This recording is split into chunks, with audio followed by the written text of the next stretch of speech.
Right, cast members. Shout out to the publicity team because they couldn't be hating this more. Yeah. They really begrudgingly had us involved in this.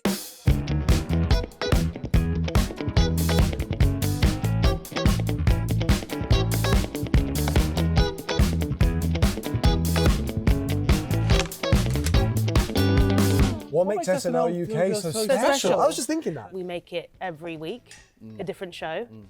We just don't know what the show is. Today is Tuesday. I don't know what we're going to say. Yeah. That's quite hard. There's no show like it really where you can have an idea Monday morning and it's on air Saturday evening. It's really special, the momentum and energy of the week, because it starts Monday and you lead up to Saturday evening and you're kind of it's a real roller coaster. Monday, the host comes in and we have kind of a soft pitching session with them where we talk to the host about what they like doing, what they don't like doing, what their strong points are, if anything's off limits. We'll pitch, usually about 30 sketches or so to them. And then the writers go away and start writing sketches. So they've got, a day and a half to start writing sketches for the new host. And that kind of gets to a great spot on Wednesday where they do a table read, which for me is really exciting. And for the writers, I suspect they're all quite nervous because they've been writing they put their babies out there for everyone to hold on the table on Wednesdays. Which is the first time that we see any and hear any of the sketches or have any idea of what might be in the show on Saturday. So the host and all the cast sit around the table and the room is full of writers and producers and some of the team, and they read 30 plus sketches. And then from then on, the writers meet with what we call a speed dating event, where they meet with each department and kind of tell the department what their dream is, what their reality is, what the set should be, what the wardrobe should be, how they want it to look, what the director needs to do. And they talk through kind of all the creative points. And then those heads of departments all split and start making those, that idea become a reality. So they'll start building a set, they'll start getting a wardrobe, they'll start doing everything they need to do. And the writers dictate to me what each character looks like. Now remember, there's usually around 9 scripts. So now I've got 9 scripts in my head with usually around 5 people per script. So that's, around 45 characters and wigs that we're thinking about that have to be made or designed or pulled together in 2 or 3 days. Whoever wrote those sketches kind of become the producer. So we've got a really brilliant team who work around them to kind of support them.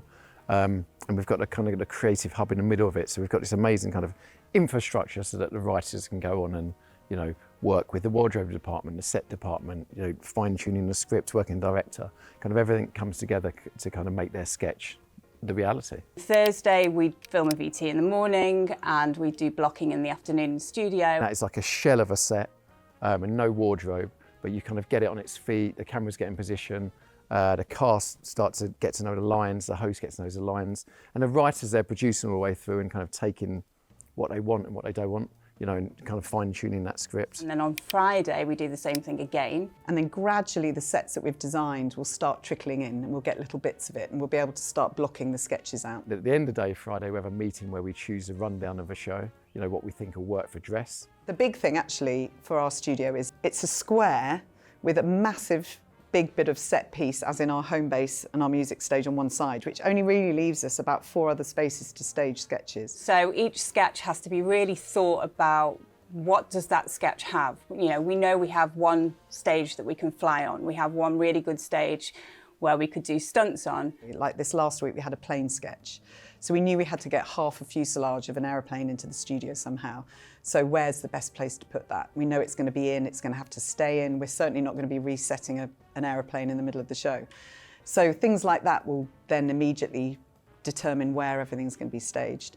And you have to sit sets within sets.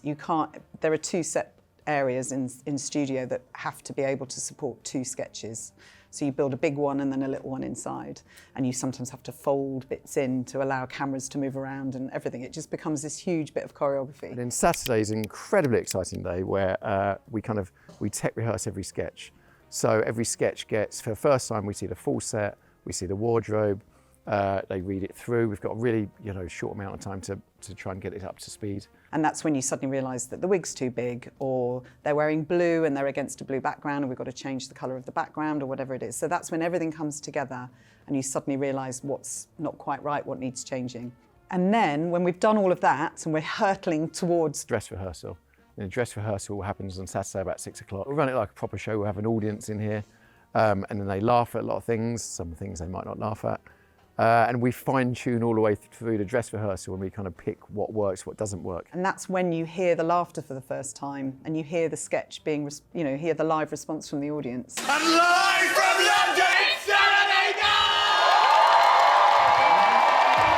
Because I'm not in a lot of the sketches, me and Anya do the warm-up. Every time they count down and we hear the cold open, we do get goosebumps. It really is like, it is. It ain't bad, is it? It ain't bad at all. When you're watching that bit, in some ways, the worst thing that can happen is to do a dress and it completely destroys.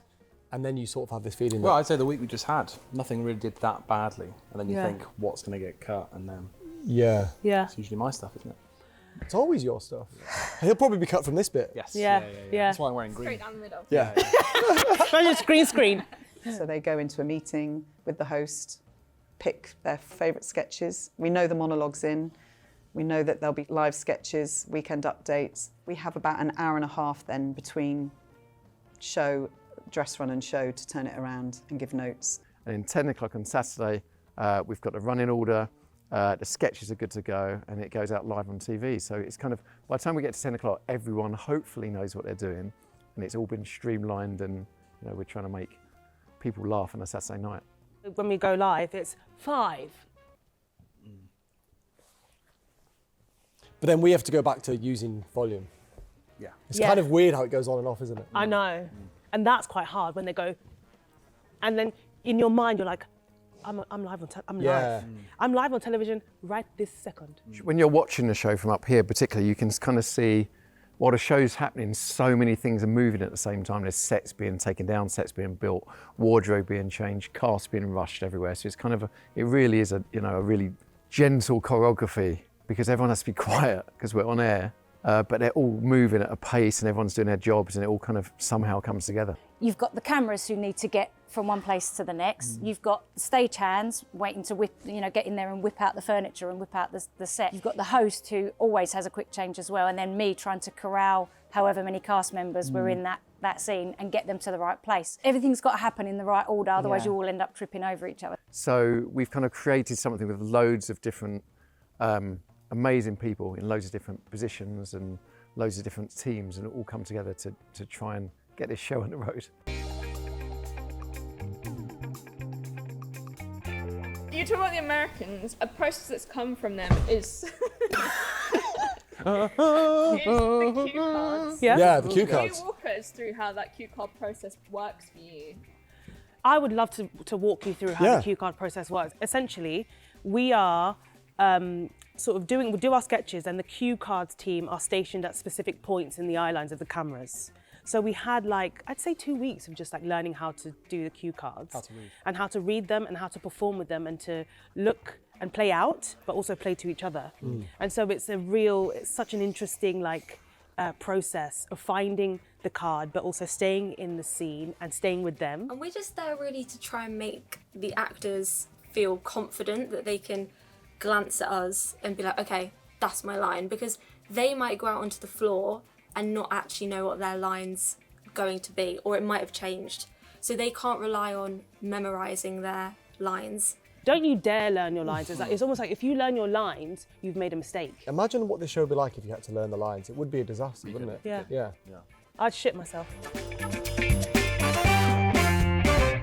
I don't think there's anything else on British television right now that has that energy behind it. I think that comes across on screen a little bit, that you know that these people are acting this out, live on television, and that there is that frisson of something could go wrong, or someone's going to break, someone's going to burst into hysterics, and I just love all of that. Yes, fine, but this is your last chance. Thank you. I haven't done this before. I haven't.